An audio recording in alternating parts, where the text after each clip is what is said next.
Ladies and gentlemen, as we begin our services here this morning, we would kindly ask everyone to please turn off or silence all electronic devices. Thank you.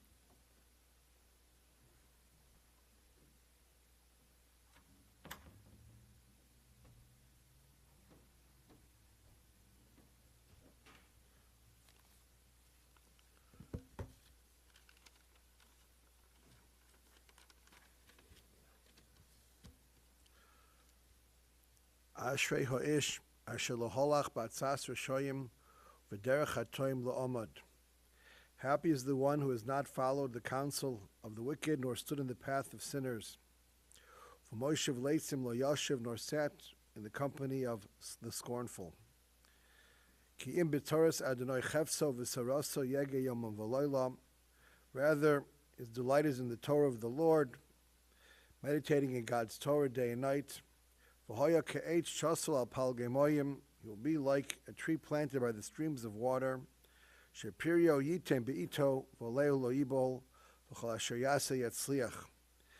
That yields its fruit in season, whose leaf will not wither. Whatever that one does prospers. Mizmor LeDavid, Adonai Roy Lo Yechsar. A song of David, the Lord is my shepherd. I shall not lack. God makes me lie down in lush pastures. God leads me beside tranquil waters. Nafshi yeshovev yancheni v'maglei tzedek l'man shemo. God restores my soul and guides me in righteous paths for God's namesake. Gam ki elech begates al movis al irara kiato imodi. Even though I walk through the valley of the shadow of death, I will fear no evil, for you are with me. Shivtecha mish'antecha heimei nachamuni. Your scepter and staff, they comfort me. Tarach lefanai shulchan neged tzoroi, dishantav Hashem en roshi kosi revoya, ach tov v'chesed yirdefuni kol yemei chayai. Only goodness and kindness shall pursue me all the days of my life. V'shavti beveis Adonai l'orach yamim, and I will dwell in the house of God for the length of days. We're here to give Kavod Ha'achron last respects to Dave Micahnik, David Moshe ben Yitzchak Noach. He lived 86 years, full with accomplishments, which we will hear from those who are going to speak about him after myself. In this week's Parsha, the Torah portion for this week is Parshas Vayechi, the last of the sections of the book of Bereshis of Genesis. In this week's Parsha, Yaakov gathers his children around him before he passes away. And I think looking at Yaakov giving over his legacy to his children, we can draw a correlation between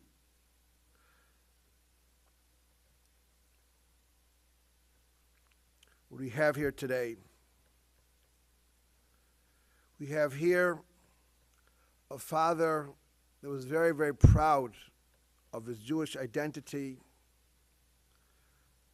fenced for the Maccabees, the Maccabee Games, gave over to his children a legacy of Judaism, and that was what Yaakov gave his children as he was passing away.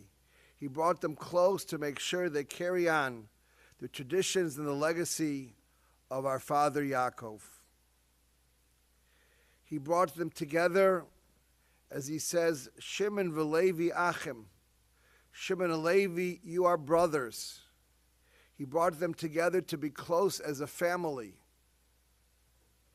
And so too, family was so important to our nifter that was here. But most important, Yaakov gathered his children around to tell them, each of them, their qualities that they have and the potential they have to rise and to grow and to accomplish something with the potential that they have. Not to look at the other one and look over their shoulder. Why aren't I like him? Why isn't he like me? But rather each one, Reuven was given his traits, quick to action. Shimon v'Levi Achim, traits of being family members and caring for each member of the family. Yehuda, which was the kingdom, with the gevur, the strength. And Yisachar, Zvulun with their traits, and Binyamin and Yosef with their traits. He went and he instilled with all the children, so when I'm leaving, take the traits you have and accomplish so much with it. And that really sums up our nifter that's here today. And that is, he instilled in his family, each one of them, and had them grow with the traits that they have, taking the best of each of them and making sure that they take what they have and grow further. There was no copying, no blueprint. Each one with their kochos, with their ability and the potential to grow with that. And that's something I think we can take, all of us, with it, with this concept, this inspiration. We all have traits. We all have good things to give. We don't have to look to anywhere else. We have to look inside what we can go ahead and do with these traits. And I say to the family, Bob, his daughter Robin,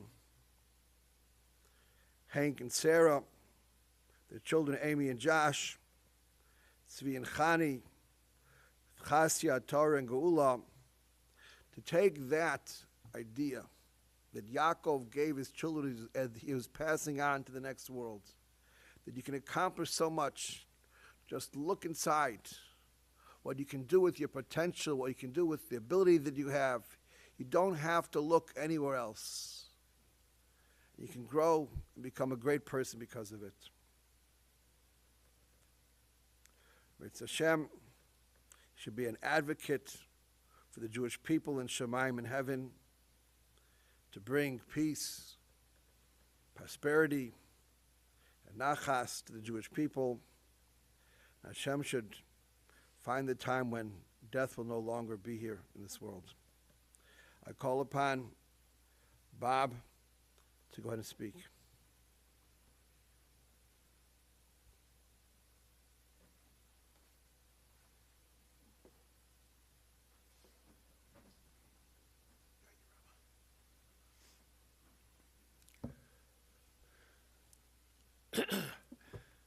I don't have anything really prepared for this, but I wanted to say that Dad came into my life when I was 10 years old. I was very angry when he came into our lives.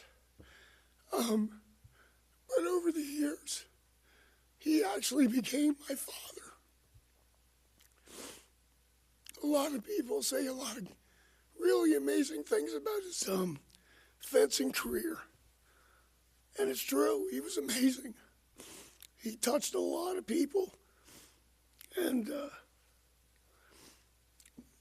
the epee you see down there is the epee that he used to make the final touch to win. And he would love to tell the story about his epee. And my mother made this fencer for my dad as it ended up being used as an award for a competition. And these are just items that give us remembrance. But the guy that he was is what we're going to remember, and how he touched each one of us in his own way. And that's what I'll take with me, is all that he taught me about being a man and what that means. So I'm going to miss him. And I think it was too soon. But he's with my mom, and that's good. So thank you. That's all.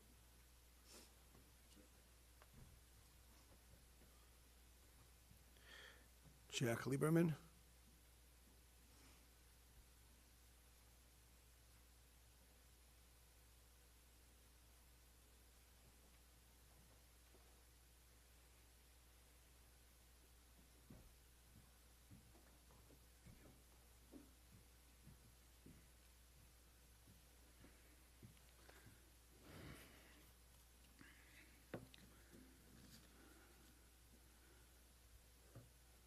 I am obviously saddened by this occasion, but also deeply honored to be able to say a few words in honor of and in memory of my dear cousin David. I probably have the honor of being the one who knows him the longest, almost of any living person, since we started out together in Wilkes-Barre, Pennsylvania. David had a very humble beginning, but it did not hold David back. The family was amazed, astounded, bewildered when he was admitted to the most prestigious private school in the area, Wyoming Seminary, and then further amazed when from there he went on to an Ivy League school, when the rest of us were wondering, how we'd get into high school and would they really accept me to Penn State. So it was amazing, and the family was in awe, as I'm sure everyone else that ever knew David was. The interesting thing is, with that background, David could have easily become very self-centered and could have become a person who said, "What can you do for me?" But that was not David. David's attitude from any time you met him was, "What can I do for you?" And really, there's one term that comes to mind for me, and that is mensch. I don't know if you know what that term means, but it's a gentleman with a heart. And that really describes David. He just could not do enough for anybody else. He was always in second place when somebody else needed something. It was he who stood up and was there for them. I'll never forget, I started working at the food bank, and I told David the first time that after I started there, he said, "Quick, give me the address." I said, "Why, are you going to volunteer too?" He said, "No, I want to send him some money." And that was David. He just could not do enough for other people. So I'm sure you'll hear a lot more about his accomplishments in the Olympics, his accomplishments in the Maccabea Games, but I wanted to just mention his accomplishments as a human being. He'll always be remembered. The family will miss him. His friends will miss him. But more importantly, I think the world will miss him because his star has dimmed. God rest in peace, David. Thank you.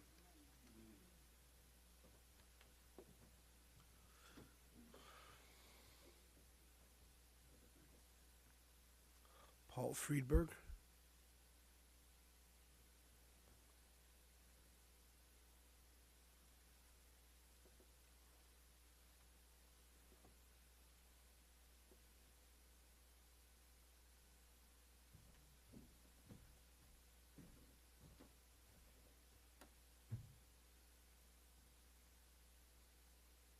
It's interesting you mentioned his accomplishments as a person, and you'll hear about his accomplishments as a fencer, but his accomplishments as a fencer were somewhat overshadowed by his accomplishments as a real father figure and leader and family, and he really just made us feel part of the family. My name is Paul Friedberg. I was on the Penn fencing team from 1977 to 1981. I knew Dave as my coach. He was on 3 Olympic teams, but I didn't really know much about his competitive career. So the other day I did some digging, and I found this little passage from an article on the 1960 National Championships to do a recap. It said, "All but the épée crown had to be won by fence-offs. Dave Micahnik was undefeated in the épée final, an achievement not duplicated in any men's round-robin final in any weapon since 1951 in foil, and unheard of in épée since 1942, some 18 years before." It's just an incredible accomplishment. He went on to fence in the Olympics in 1960 in Rome. He was in the top half of a field of 79 fencers. And as a coach, he embodied a can-do attitude that inspired confidence and a winning state of mind. I think what's more impressive is that Dave was a walk-on.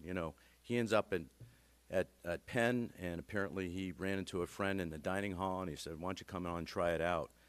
And he was trained by Lajos Chisar, who was his beloved and admired coach, fantastic guy. And so by 1960, he was maybe a year or two out of college. He not only wins the national championships, but wins it impressively. I grew up in Baltimore, and I met Dave in 1976 in a regional event, my very first one. And top fencers at the time were from Philadelphia, folks like Rick Maxwell, Todd Mackler, and John Ivey. I ended up making the final round of 6, where Dave noticed me, and he was there. I found him to be, he was very approachable, friendly, and just down to earth, and we just kind of hung out and talked. And the next thing I know, my dream had come true to go to Penn and defense for Dave. And in that respect, David was ahead of his time in recruiting, in his ability to recognize talent, and more so to develop us as fencers. Robert Wolfson, who was 3 years ahead of me, had a similar story. He started fencing his junior year in high school, and his senior year he ended up winning a New Jersey high school competition. He had no business winning. He beat folks like Jack DeHasick, who was his future teammate, and that didn't beat Jack for another 4 years. But Dave noticed him, Dave noticed Jack, and they were just important pillars of Dave's team. In fact, the first folks that he recruited as part of his first year. Being a walk-on himself, David also welcomed walk-ons to the fencing team.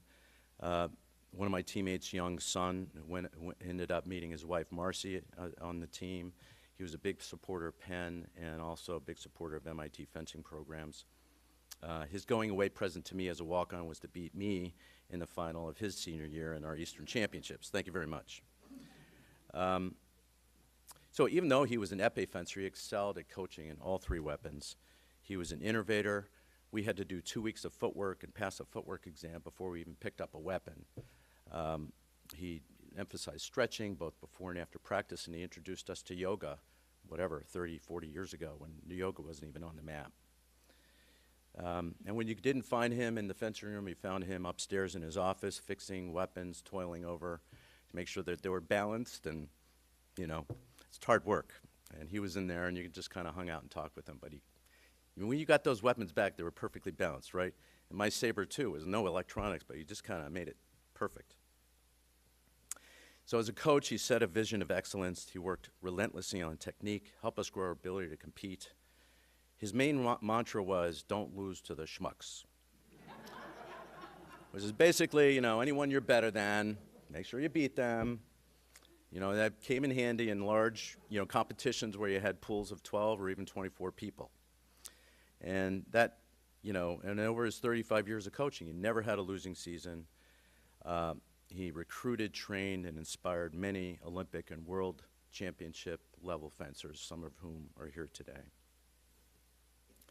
My Penn experience included, my first year at Penn included experience that included a team that was undefeated. And back then we had trips, like dual meet trips. You'd go to Penn State and fence 3 bouts. You'd go to Harvard, fence 3 bouts, or Princeton. So it was like a long trip for just 3 short things, which really emphasized the importance of doing all the preparation ahead of time to make sure you had your best foot forward. We really had fun times going to Princeton, and after the meet, we would have a cup that was presented to the winner, and afterwards we'd go out to dinner. And I think that was an important lesson in tradition. Not only do you compete, but you also are part of a community with your fellow competitors off the strip. Some of the special experience over the years included an introduction to Dave time. Dave time is about 20 minutes after the designated meeting time. Traveling by entourage, so Dave would be in his big old station wagon up there, and then we fencers would be driving these vans. I don't think you could do that today, but we had 2 big vans of 12 or 15 people, and Dave would sometimes speed up and sometimes slow down. You just had to kind of keep with him. In my senior year at the NCAAs, it happened to coincide with Passover, so he found a couple who invited us up into their home, and we had Passover before going on and actually winning the national championship that year. And Dave was emotional. He would cry at a tip of a hat. I remember one year when my team, at the time I was fencing in New York, we lost to the team from Chisar. He came up to me crying, not because I had lost, his student, but because Chisar had won. So he's very, a very emotional and very heartfelt person. He was also generous with his time. He gave lessons to me in the summer when I was preparing for the national championships. A teammate of mine, Dennis Goldberg, would take lessons from him. And later years, he coached at my brother's club down the street here in New Jersey.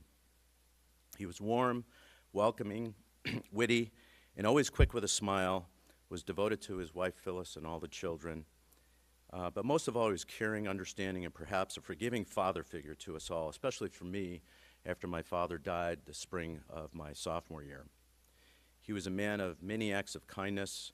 He went out of the way for me to promote my achievements and perhaps what we were able to do together. After we won the Sabre Team Championship my senior year, I gave my gold medal to a reserve fencer who had really helped out in practicing and training by the name of Stan Apsaloff. And I was giving away my last gold medal, and a couple of weeks later, he shows up with a replacement medal that he'd gone out of the way to get for me. He had me honored at a Philadelphia sports event, and I'm sure he was instrumental in having me, as well as Todd Mackler, included in the inaugural class of the Penn Hall of Fame, Athletic Hall of Fame. He inspired the growth of the resurgence of the Gladys Society, which is the financial arm of Penn fencing. That was really spearheaded.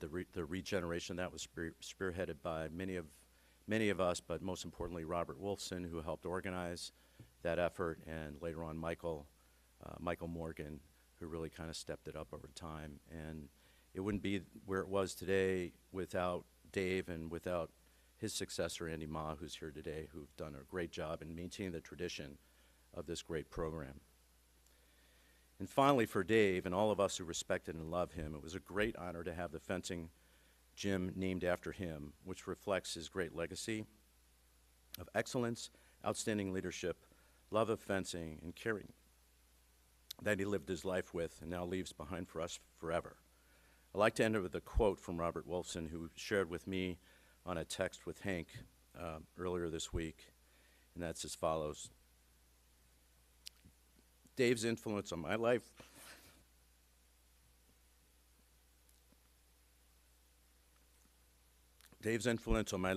like hundreds of others, was something that I will be eternally grateful for. You and your family should take a lot of solace in the fact that he was a person who left the world a better place than he found it.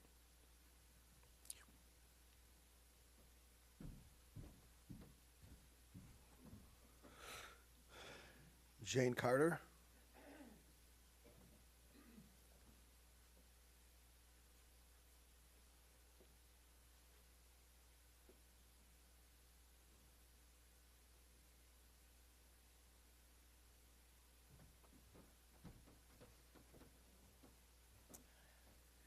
First of all, I'd like to thank the family for allowing me to speak today. And I apologize if I have trouble getting through this. My name is Jane Carter, and I fenced with Dave at Penn from 1985 to 1989. But that was only the beginning of our friendship. Through the years, well, even at Penn, shortly after I got to Penn, my freshman year, my beloved grandmother died, and I think I told this story during Phyllis's funeral too.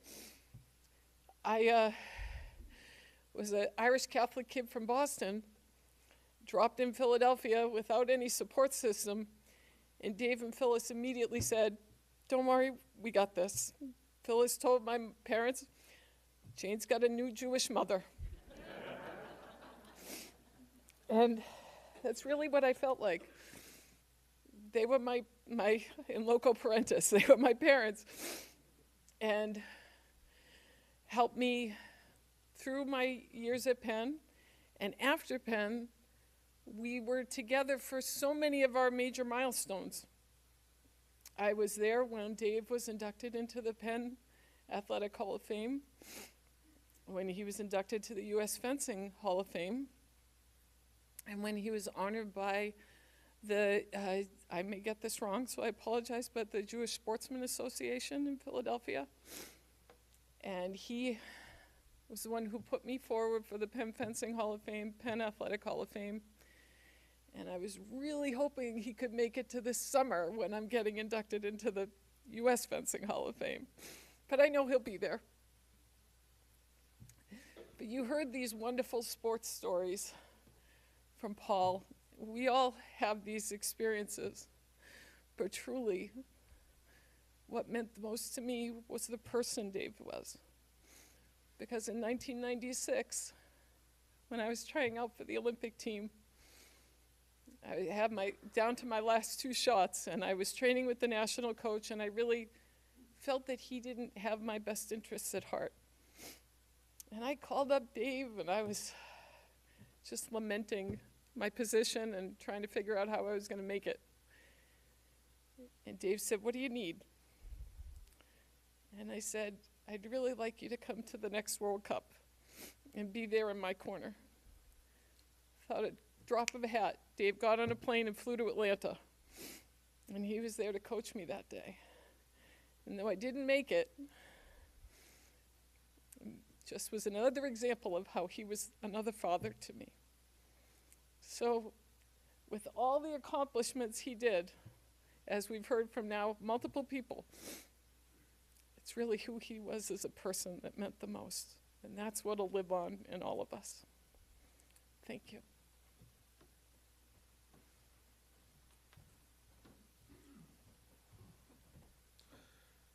Dane DeRose.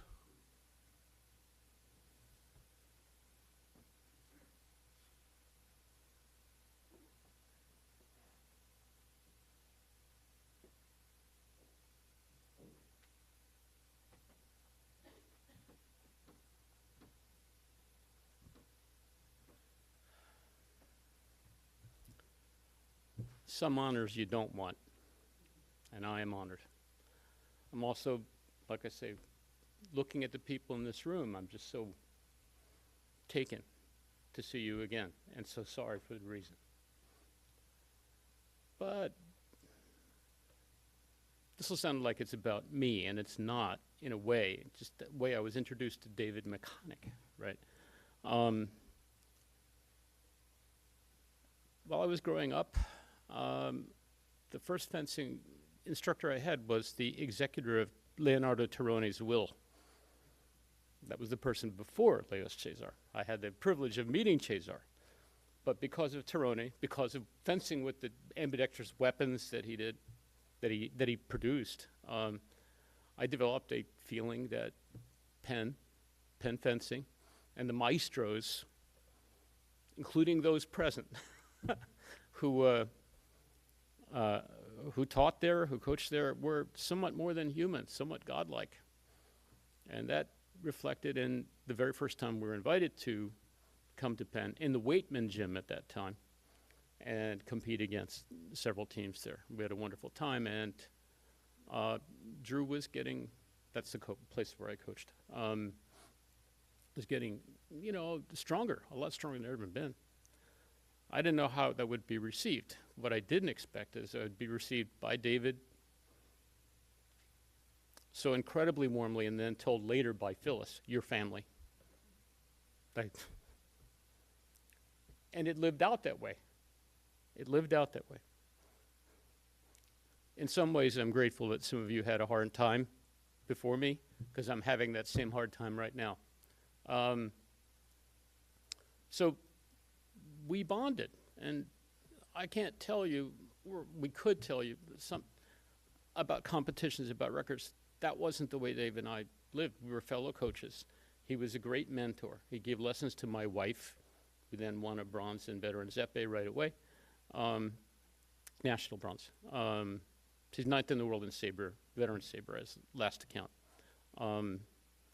But he was that mentor. He was that friend. We came to the house. We called on the phone, talked a lot. But what I remember most is that we had to trade puns. We had to. Like, that was required.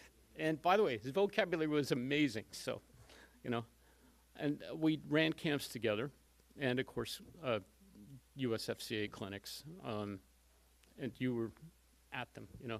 You did presentations, right? So you know what they were like. And there I found that David was one of the most methodical men I had ever met, probably ever will. He loved method and loved methodology. And therein lies some of the jokes you can say about a great person, right? You know, we held a camp. First day, every time after dinner, we'd have all these young kids in and we'd have the hydration lecture. After a while, you know what happens when kids have dinner after an active day and you're lecturing them, right?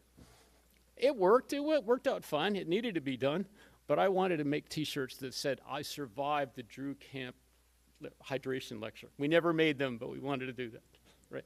So method. One thing about method with David, and he was methodical, I think, in everything. Seriously. And I'm a rather chaotic person, and we got along.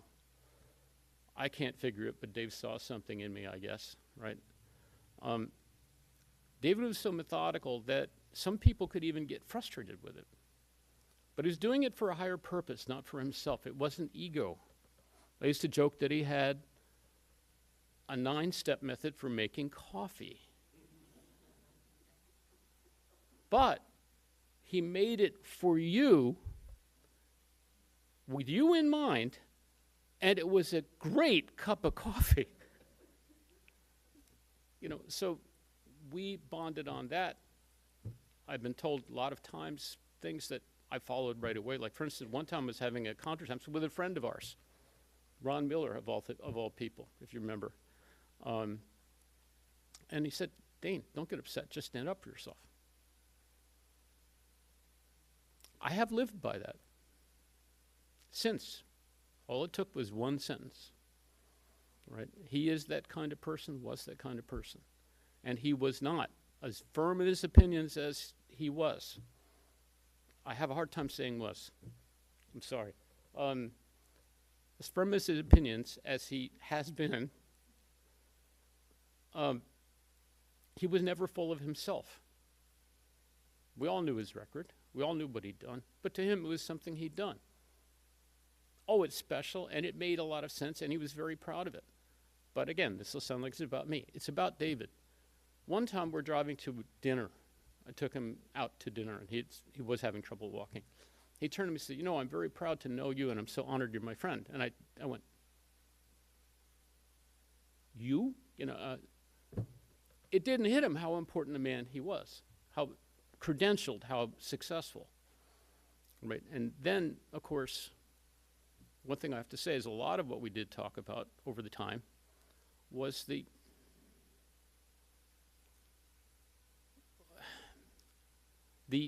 things that don't work out and the things that do work out without your planning that involve every one of us who become fencing coaches. It is as if it was fated, and it may be. Not what I planned at first, no, not at all. But I'm very, very grateful. Okay, he was an incredible person. He was there for me when I was successful, and he was there for me when I was at my darkest moments. Miyako and I, my ex-wife and I, are very close now, but not at the time we were divorcing. Who was the person that called to see if I was okay? David Micahnik. Who was the guy who was offering me this and that, along with advice? David Micahnik. It's amazing for me to see all of you and how he affected your lives and other people's lives. And how big a family, in essence, that he has in this room. And I am grateful for meeting all of you. Right, so all I can say is, such a man was David Micahnik. One comes such another. Paraphrasing Shakespeare, of course, but this is a very hard passing simply because he was so great. And I don't know that there are people to replace him, although I'm glad at UPenn you guys are doing it, okay? At the Micahnik Center. Hope to see you later this month. Thank you for inviting me here, and I have to tell you, it is not an illusion. He was an amazingly special person. That's all I can say. Thank you.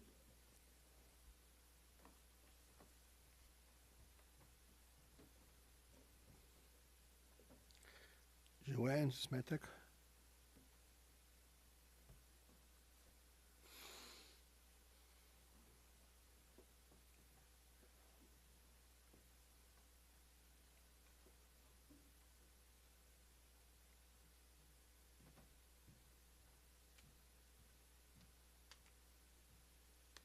I get to be two people today.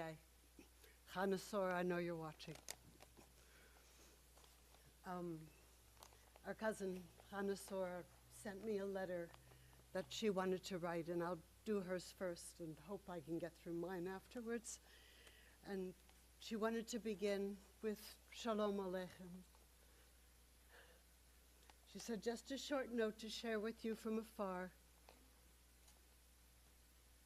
As with each of you, there are countless treasured interactions and Davisms to value and keep in heart and mind, and to forever smile inside when fondly remembering those unique aspects of Cousin Dave. In these past few years, our phone calls sort of organically increased, and I'd phone him or he'd phone me kind of randomly, which he always did. I think, how many of you got phone calls? Randomly? We'd pick up wherever we'd left off. We'd end up listening and talking together for about an hour, sometimes more. At times, we thought aloud about various events and such, and always, I learned something extraordinary. When he articulated and explained complex things, Dave was always very precise and clear and patient, and I'll add methodical because that works, just as he always was in his fencing coaching mode. At times, I even took notes from the professor. I'll miss that greatly. In any event, it was always such a gift and a treasured time. There's one cute example, just one little excerpt of our humorous exchanges. After we were talking, I said, hashtag Austin, exclamation point. And Dave said, do you always speak in punctuation? Lovingly and kiddingly, as always. And I, of course, smiled and said, yes.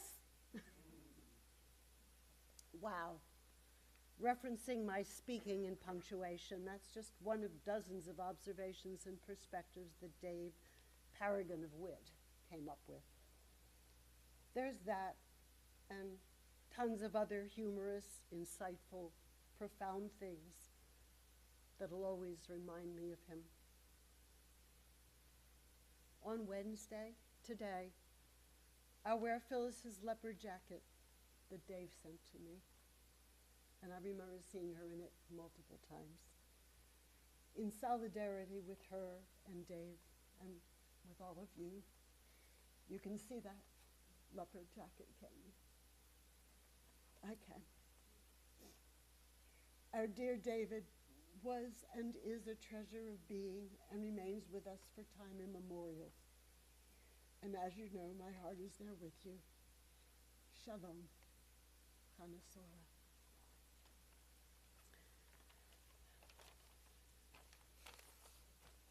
It was lovely to listen to all of the things, and I know there's more to say. I tend to grieve in verse, and so that's what I have here to share with you. David and I have always been very close, and I made as many visits as I could in these last years, and I was grateful to be able to see him just a couple weeks ago. So that was really important, and Paul came up with me. We held his hand, and when we were together, we had a habit of reaching across the table and lacing fingers and just looking at each other for a moment. And I still feel his fingers in mine. And so I wrote this one. I'd hoped for a last hug, one more knitting of fingers before you had to go. But the phone call came this morning saying you'd left the room, the planet, for another life with the forever love you've missed so much. You leave behind a love as great for you as there can ever be. A grief at loss that still has yet to register. Your presence was so big, so full of life and wisdom, and ever so much laughter. Immeasurable this absence, unfathomable. And were you not you, the mountain to our sky, to quote Toni Morrison, the one who taught us how to scale the hard climb, to reach the top of things with grace and effort, and come out smiling. Well, it would be intolerable. But no. Lesson learned at your feet, to step back and lunge again at every chance to live a life of joy.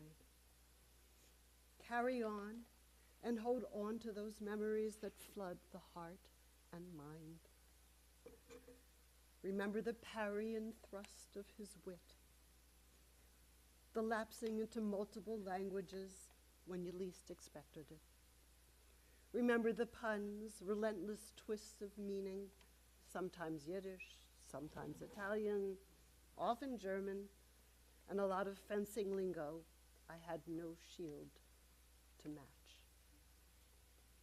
Remember dinners halted by so much conversation you could leave a plate intact for hours, filled up instead with stories, with music for dessert.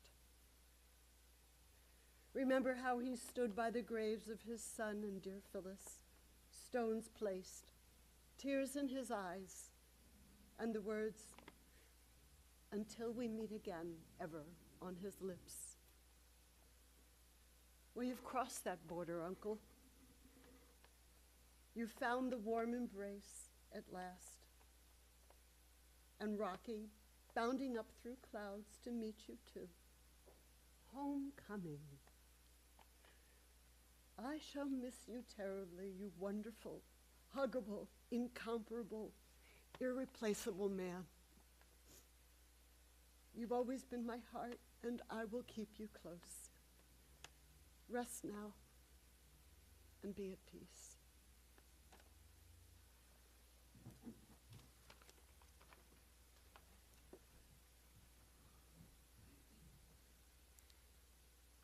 Micahnik.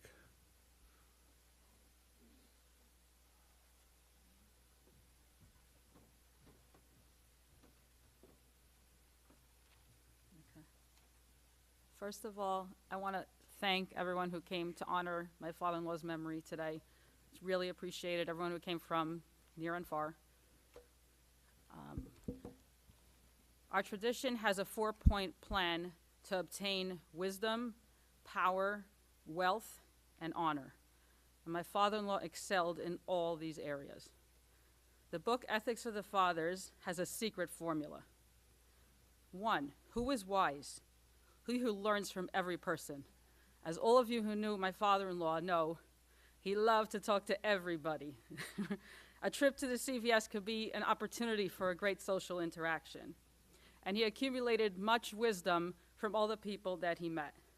I'll give you 2 examples of empowering statements that he taught me that have made a big difference in decisions I made in my life.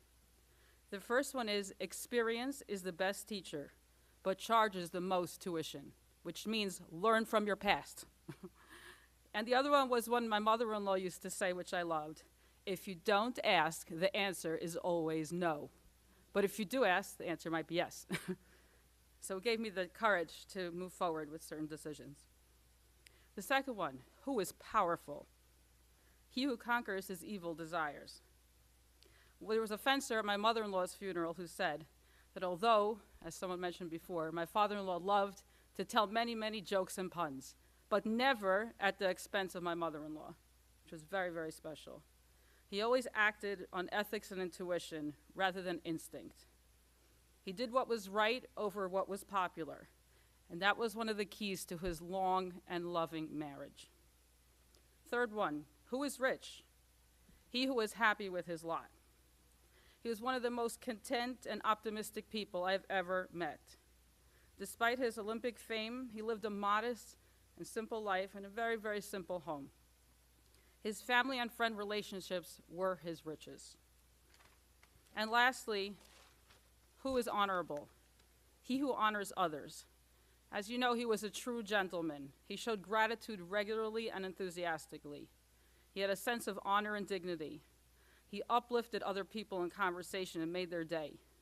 No person was insignificant to him. And he respected our decisions even if he didn't always agree.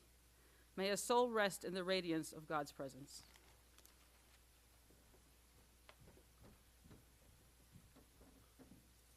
Tzvi.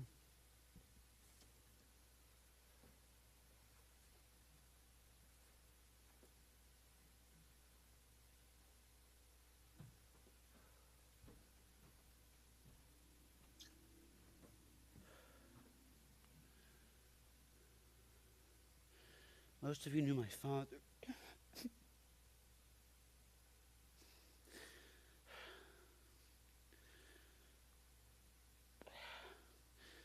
Most of you knew my father as the quintessential fencing coach, the three-time Olympian, leader of champions, the pride of UPenn. But Dad was so much more than that. He was the quintessential family man, loyal husband, tremendous father, doting Zadie of his granddaughters. And when I say doting, I mean love beyond words. He was an extremely strong believer in God and his Torah. He insisted that we learn our Judaism not as mere tradition, but as through the lens from which we viewed life. I'll give you a quick example. When I one time came to the fencing room upon his request, he said to me, "Bring your tefillin with you." Why? I said, "Just do it." Okay. And I understood immediately the reason. For those of you that don't know what tefillin are, they're the sacred boxes and straps with parchments that we Jewish men are required to put on every day in which we say our prayers. There, in the fencing room, was a very special man who had gone through the Russian army and was not allowed to express the Jewishness that my father was trying to give us as the way through which we viewed life. And what happened? There was my chance to live what my father was trying to show. And I was basically told by my father to put tefillin on this man, live the life, and teach others what I have been teaching you all these years. Quite an honor, too, because very quickly, within a few years, this man actually had his bris at the age of 70.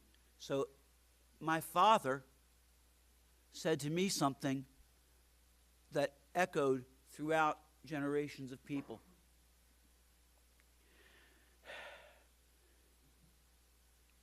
When I embraced Orthodox Judaism when I was in high school, Dad gave me the strong encouragement not only to keep going, but to learn and learn more and ask the right questions.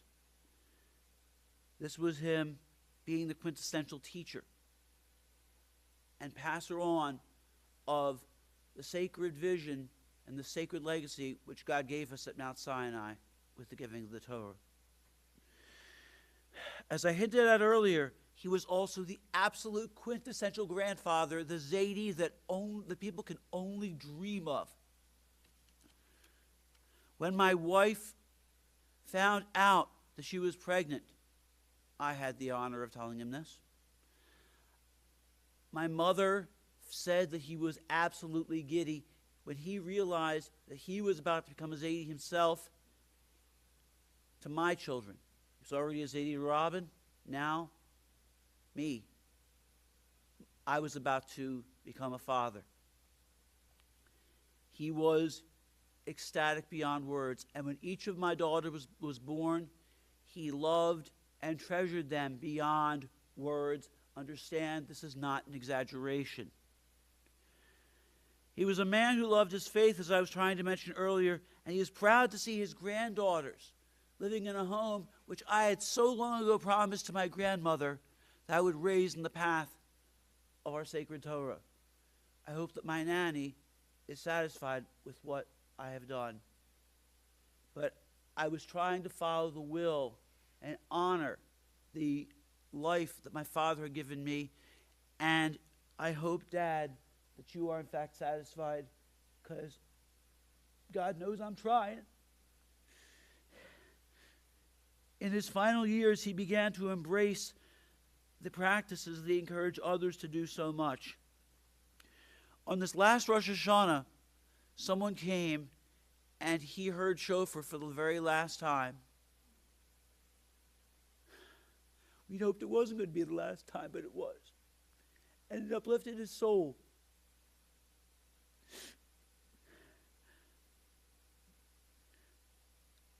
And I have a feeling that the blast of that shofar began the process of bringing him up to heaven, the sound that would bring him up to the Shemaim and to God.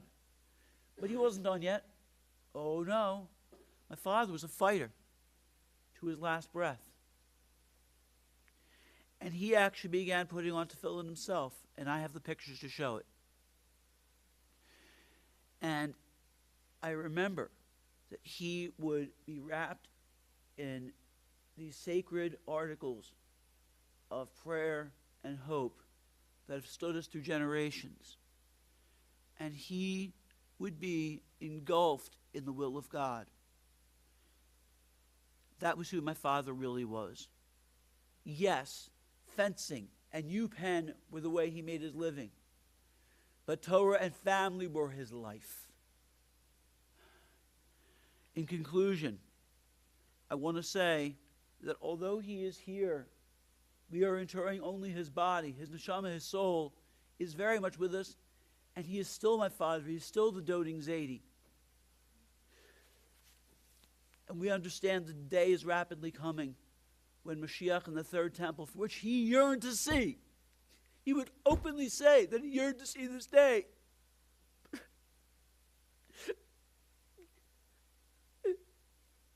He didn't quite get there, but we know it's coming.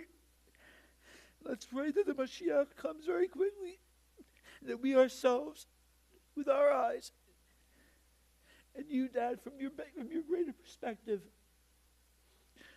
will see it and rejoice with all of us here. Amen.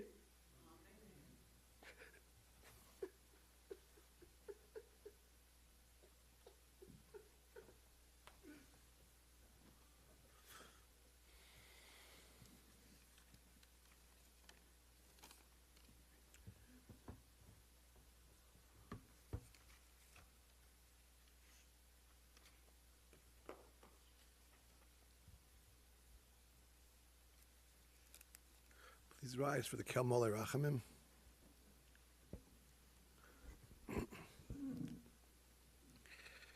El Molei Rachamim, Shochein B'Amoraimim, Hamsei Menuchon Nechoin Al Kanfei Ashchina, B'Malois Kedoshim Mutarim Kezor Harkim Azhirim, Es Nishma Es David Moshe Ben Yitzchak Noach, Sholach Loilamoi Bavur Shanachnu Mispalim Baraskars Nishmasoi, Began Eidin Temenuchasoi Lochein Bal Harachamim, Yastireyu b'seisa k'nafov le'lamim, v'yitzror b'tzorachem z'shishmasai, hanayu nachlos avanoch b'shal mishkavoi, v'noymar amen.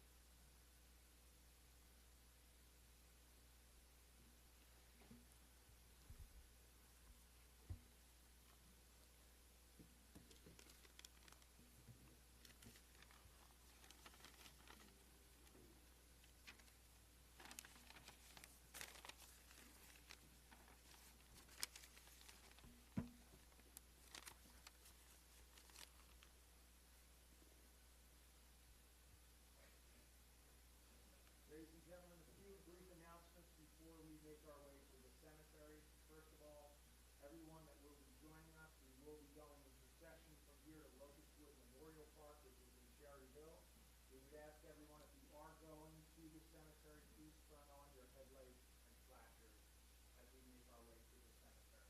We will have